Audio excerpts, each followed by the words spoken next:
The story of Volsi recounts one of the incredible sexual rites of Viking times. The ceremony takes place in the context of a communal feast, in which the attendees pass a horse's penis from hand to hand while reciting spontaneous poems. In the narrative, when the penis reaches the hands of the eldest son of the house, he passes it in turn to a maid, saying, "For you, maid, this phallus will be alive enough between your legs." The maid, for her part, takes the member and replies, "Of course, I could not refrain from putting it inside me if we were lying alone giving each other mutual pleasure." Shortly thereafter, the daughter of the house states that the phallus will get wet tonight.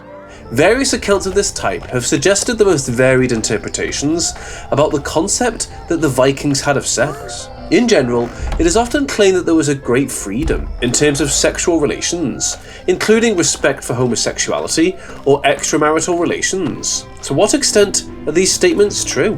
Let us begin by pointing out two fundamental conditioning factors to the supposed sexual freedom of the Vikings. First, it is important to note that the Viking society was not an exception to the rule of the time, being also a patriarchal society.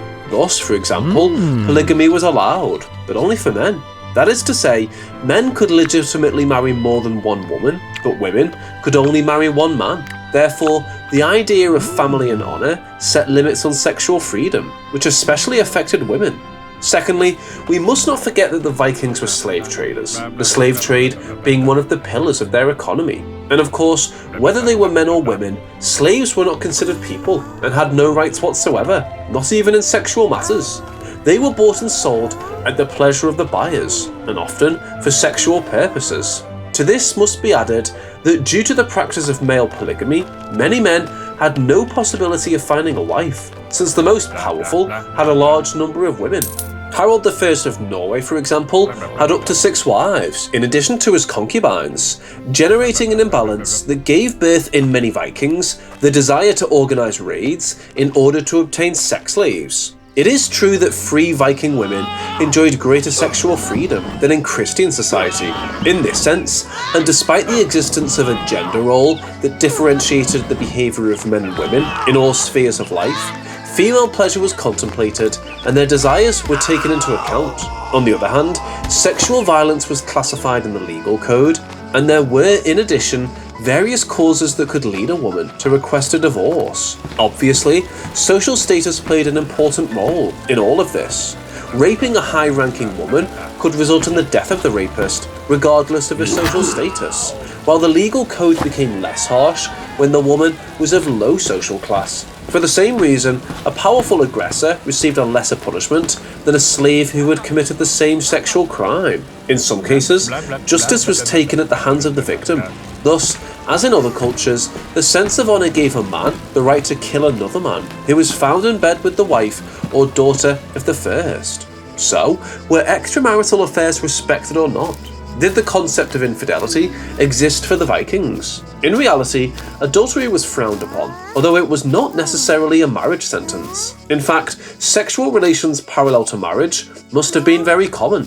Symptomatic of this is the fact that the rape of a woman, even if she was of lower class, was for the Vikings a more serious crime than adultery with a woman of high status. On the other hand, there are many examples of Norse stories in which women take lovers or have several boyfriends, without any of this being considered negative or unworthy. In a Viking poem, the god Njord goes so far as to state the following: "It does not matter whether the ladies have one man, or a separate boy, or both." And according to the testimony of Al-Ghazal, a Muslim ambassador who lived with the Vikings, the Viking queen Nud warned him that they had no taboos on sex, nor do we feel jealousy. Our women are with our men of their own free will. A woman stays with her husband as long as she pleases, and leaves him when she no longer wants to be with him.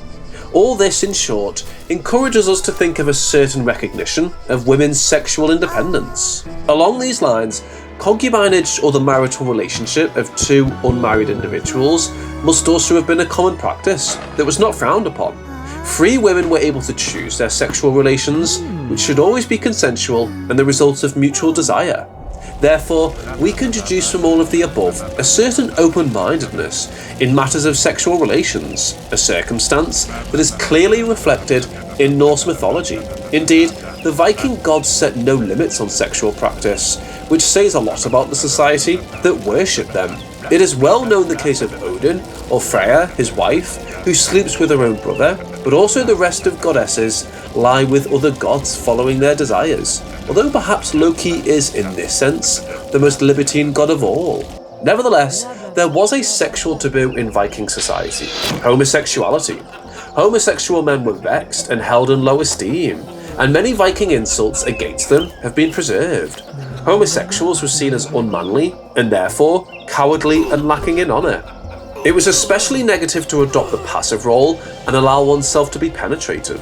But apart from this, and unlike what happened in Christian society, where the vision of sexuality passed through the filter of the Catholic Church, in the Viking world, sexuality was lived in a more natural way, without being sifted by religious taboos. This, of course, does not mean that there were no inequalities and all kinds of excesses derived from other circumstances, such as slavery, the hegemony of patriarchy, polygamy, or the importance of warrior rage. Ultimately, we must remember that the Viking raids unleashed a wave of terror and sexual violence in those areas that suffered their scourge. However, the experience of sexuality as part of the enjoyment of life gave birth to curious phenomena, such as the one that is being confirmed by archaeology in a site in the Orkney Islands. There, an ancient chamber tomb from the Neolithic period was later reused by the Vikings as a whorehouse, as attested by the inscriptions found in the stone niches, such as Thorny Follow,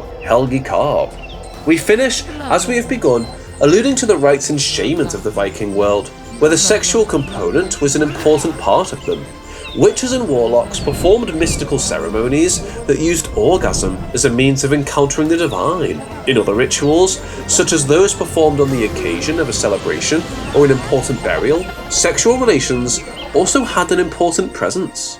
And this is the end of the video, like a great night at the theatre introducing the main protagonists. If you liked the video, please like and subscribe, and leave a comment about what other character, battle, event, or historical curiosity you would like us to cover. I hope you enjoyed the video as much as we did. See you in a few days. Bye!